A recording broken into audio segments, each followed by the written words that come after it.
What's up, guys, and welcome to the weekly Q&A. We're taking a little break from our holiday break to shoot a video for you. Hope you all had a great Christmas, and I hope you have a very safe New Year coming up. Make sure to stay to the end of this video because we have a end of the year giveaway for you, so look forward to that.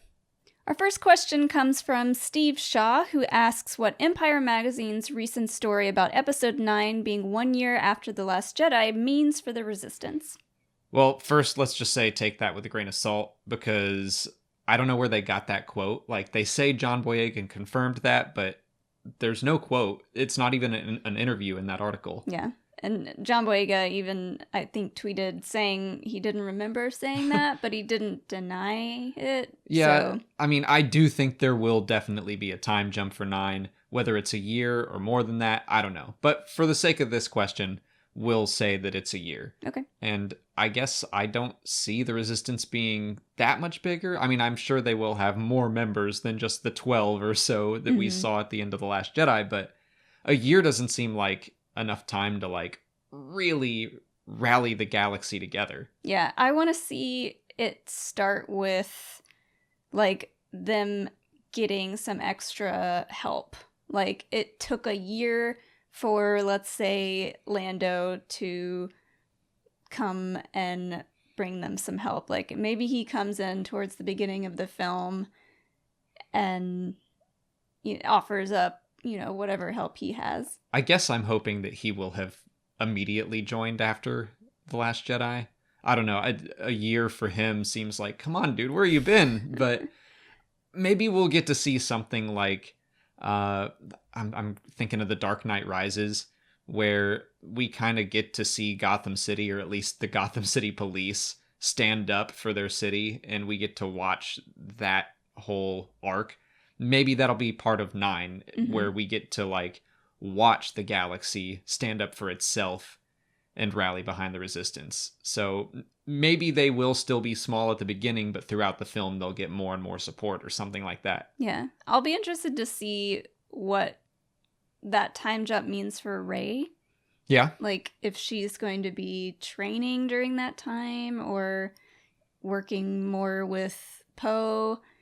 And also, I mean, I'm completely derailing the question, but also the First Order. Like, I'm really curious to see what a year of Kylo in charge does for the First Order. I don't think that's derailing the question. We're just expanding upon it. And I think that's smart. Like, when you talk about Rey, my first thought is, like, again, a year doesn't seem like enough time for her to really, like, make some major changes. But Luke. But exactly.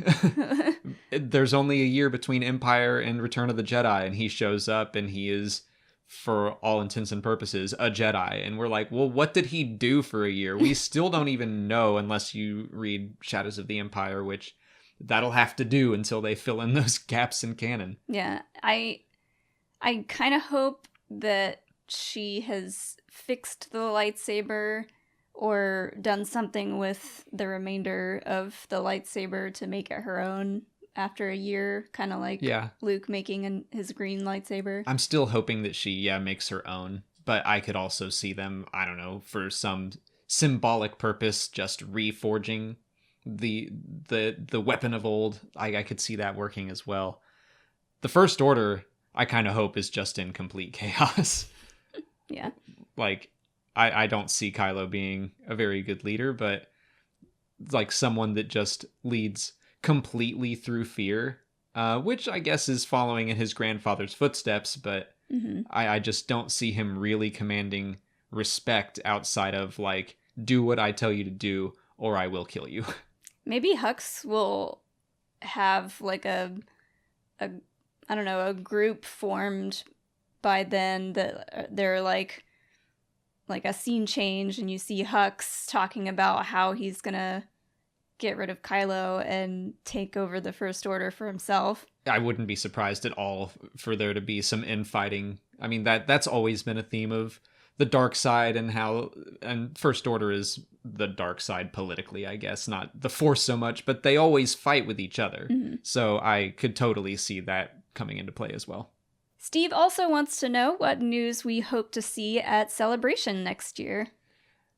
I try usually to not take two questions from the same person, but I thought these were both really good questions. And Celebration, we're both very excited about it. So I think what I most want is like just a panel on future projects.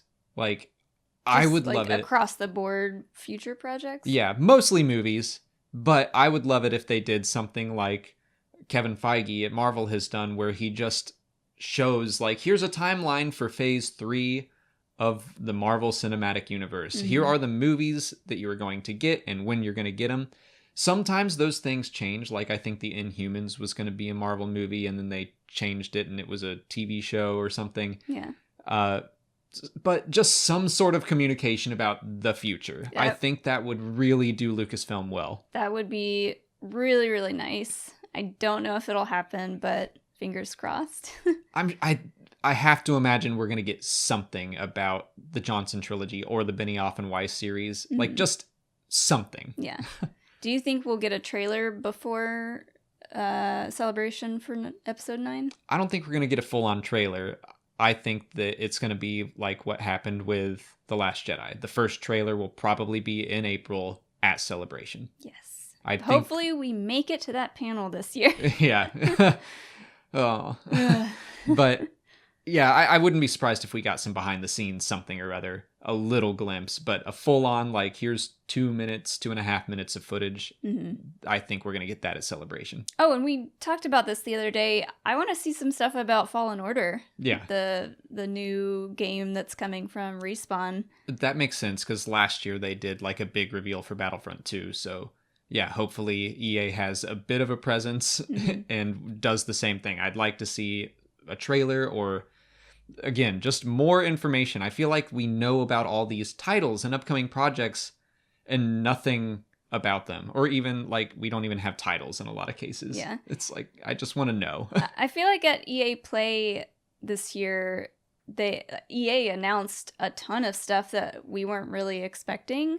So I'm excited to see them hopefully continue to do that. And yeah, they need something for the Fallen Order game, because their announcement at EA Play was so lackluster. It's just like, we have a title. Everything else was all the Clone Wars stuff for Battlefront 2, which we got more than we thought we were going to get as far as Battlefront 2 goes. But yeah. Yeah. Mark asks how far in advance we think Lucasfilm plans their projects. Years? Yeah. I mean, it's hard to say, but yeah, I think it's a lot further than most people think. However, I think there are a lot of changes that happen, you know, from the very first idea to, you know, when the announcement is made. Yeah, I mean, if you read through the Art of books, those really go through the process of how a movie is made. And like, Solo was in production, it was in pre-production before The Force Awakens, before the Disney acquisition even. I mean, The Last Jedi was written before The Force Awakens came out, and likewise 9 was written before The Last Jedi came out. I'm sure there are changes. I mean, there's always script changes here and there, but yeah, they're years and years ahead of everything. And like Henry Gilroy, when we talked to him at DragonCon this past year, talked about seeing the scripts for Resistance while they were just starting Star Wars Rebels Season 3. Yeah, so, which is insane. Yeah. I think it's a lot farther back than most people realize or assume. But also, it's kind of like what we were just talking about. If Lucasfilm communicated a little bit more, I think people would realize how long these things are being planned. And it's like, it's tough to be a little cagey and like keep that mystery, but also like we want to know, we want to start getting hyped for these things, and we don't know what to get hyped for. That's the thing. Like Marvel straight up told us, here are all the movies that we plan on making, which was really exciting, but that kind of like killed a little bit of the hype for each movie as it was released, because we knew it was coming, we just didn't know exactly when. But I think for Star Wars, it's like maybe they're trying to save that hype for like a big reveal. Yeah, I mean, I guess I disagree that I actually like having the here's everything that's coming, and I like know, you know, I'll be really excited for this movie, maybe not this one, but that all of this stuff is coming, I prefer that. Yeah. I would also like to see them, tell us a lot all at once, but I don't know, maybe they just are afraid to do that because of how many changes get made in between projects. I think that sometimes they want everything to be such a huge deal when they don't need to treat it all like that. I mean, the Solo title announcement, like, why did they wait so long to just tell us it was Solo? We were all calling it Solo for so long. The Han Solo movie, it's probably going to be called Solo. It makes sense. And like, yeah, they did this little to-do. It wasn't a huge deal, just Ron Howard on Twitter, but it's like, you could have told us that a long time ago instead of just the untitled Han Solo project. It's like, just call it Solo. you probably know. Yeah. Nick Loretta wants to know if we think the main character in The Mandalorian will be a hero or more of a neutral protagonist. I'm expecting a neutral protagonist. I mean, I think he will have heroic qualities. Sure. We'll root for him. But I'd like to see someone be almost like DJ, I guess. Mm-hmm. I think that would be fun to spend a little more time with a character like that. Not quite as easily swayed, hopefully, but... Yeah, but I think it could be really interesting to watch someone who makes some choices that you're like, yeah, go you, and some choices where you're like, oh, not really what I would have done. Mm-hmm. But I think that could make for a very interesting dynamic. Do you think it could be one of those tropes where it's like a military general is about to retire, but then something happens and he's got to...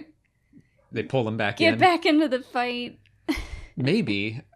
I see him as just... I mean, who knows? I see him as just some guy making his way in the universe.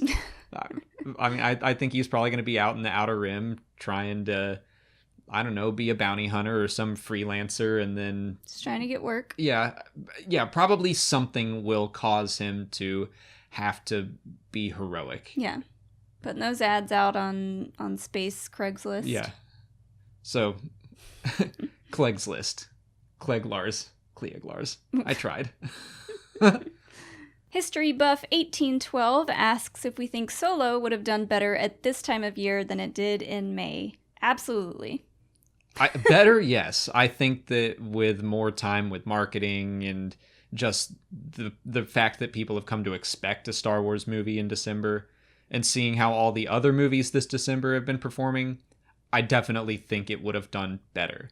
I don't know that it would have... I do not think it would have hit $1 billion. I don't think it was going to do Rogue One or Last Jedi or The Force Awakens money. Mm-hmm. But I think it would have done better. Yeah, better is definitely a good way to say. Like, I mean, it's like the bar was set pretty low. Yeah, it when it came out in May, it was great and all, but like we've said, it didn't feel like it was the right time for another Star Wars movie, and it kind of fizzled out in a way, and a lot of people waited until the DVD came out to see it. So it is interesting. Like, the Blu-ray sales have been doing well. I think it's number 11 for the year so far, and I mean, the Blu-ray came out in like September. I can't remember. Must have been all those people boycotting it from the theater, but then they're like, well, I gotta watch it. So. Well, I mean, there were a lot of reactions I saw, like on Reddit, of people saying,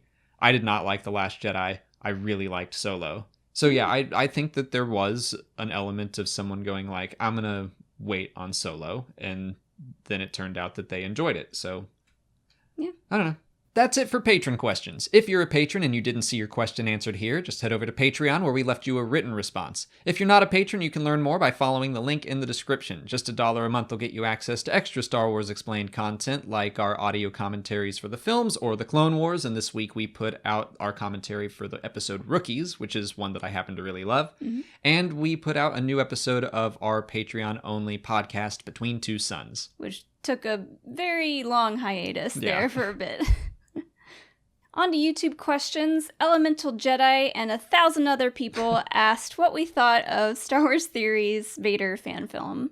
Yeah, we watched it opening night, Friday, when it came out on So YouTube? yeah, it came out Thursday in a theater. Yeah. For a few people that got to go see it in LA, and then it was released the day after Right. for everybody else.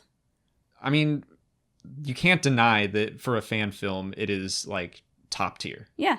It looks great. I think that he probably executed exactly what he wanted to. As a lore junkie, everything lined up very well. I really appreciated that Vader was flying an Eta-2 interceptor, because that's what Vader flies in the book Lords of the Sith. Mm-hmm. I thought that even thematically it matched up with the Vader comic, which I don't think is a surprise, because I know that Theory loves that comic as well. Yeah. I mean, yeah, it's definitely for Vader fans, Yeah. especially. And I really appreciated how it depicted Vader's constant struggle with thoughts of Padme, and his constant struggle with Palpatine, just like Jabbing him. just like constantly giving him shit, for lack of a better word. Now I gotta get the bleeper out. But yeah, I mean, I thought all of that panned out really well. Yeah, and the effects looked like jaw-droppingly good. Mm-hmm. There were a couple shots where I was like very blown away. I don't know. As for the story itself, that's where I guess I found it a little, not lacking. It just wasn't for me. And like you said, it's for Vader fans. Not that I don't like Vader, but it's like, he's not my end-all be-all character. I know that Theory loves Anakin and loves Vader, so it makes sense that he'd make something that he knows a lot about and is very passionate about. Yeah. I guess what I didn't find in it for me was joy or hope. One of our friends just said it was void of all joy, and I was like, it kind of was. And I mean, if it's gonna be about Vader, then that kind of makes sense. Yeah, but I guess the Vader comic, to bring that back up, even still, that's a bleak story, but there are little glimmers of hope here and there. Like after Vader kills Jocasta Nu, we get to see Luke discover her library, like 20 years later, however long. Right. And then, like, the very last issue, we get to see Vader at, like, his lowest moment on this, like, spirit walk through the dark side. And then you see Luke pop up. And he doesn't know who it is, obviously, but, like, this glimmer of light comes out in the distance and then overtakes him. So it's like, even, it is about him kind of leaving Anakin and Padme behind. There is still this hopeful spark in the future. Yeah. And I really liked that about that comic. That said, this is only part one of a story. Yeah, I was going to say, like, I really hope he gets to make the other two parts, because I would love to know the entire story as he intends to tell it. Yeah, and there very well could be, like, a hopeful ending at the end. So, yeah, what I found the most annoying about all of this had nothing to do with the fan film and everything to do with the reactions to it, which it reminded me of, like, The Last Jedi, where there are these two extremes and the extremes are just yelling at each other and everyone in the middle is like, could you guys just chill? Yeah, we had to kind of take a few steps back from our comments section for a couple of days there, just because it was, you know, people saying it's trash, people saying it's better than anything Disney could ever do or has done. You know, and like people saying that if you didn't like it, you're not a true fan. And vice versa. Like, if you like this, then you hate Star Wars or you don't understand Star Wars. Yeah. It's like both people just, I don't know. It's exhausting. Where I'm like, just let people like what they like. If you didn't love The Last Jedi, but you did love this, that's fine. And if you loved The Last Jedi and didn't like this, that's fine. You guys don't need to be yelling at each other about how you're both wrong. Like, there are plenty of ways to love Star Wars. Yes. But overall, I mean, I gotta give it up to Star Wars Theory, and he worked super hard. He had a whole team of people that worked insanely hard on this. The credits are huge on that thing. Yeah. And not to mention, like, he plugged a bunch of his own money into this on a project that he cannot monetize, and he knows that. Like, this is a passion project, pure and simple. Yeah. So, like, I would never, ever disparage anyone trying to be creative and telling a story. Yeah, and he followed through with everything that he said he would do. So, Crazy Skylord wants to know what would happen if Kylo Ren found Momin's helmet. Oh my gosh. Well, I don't think that's possible because it's on a ship that explodes in the Lando Calrissian comic.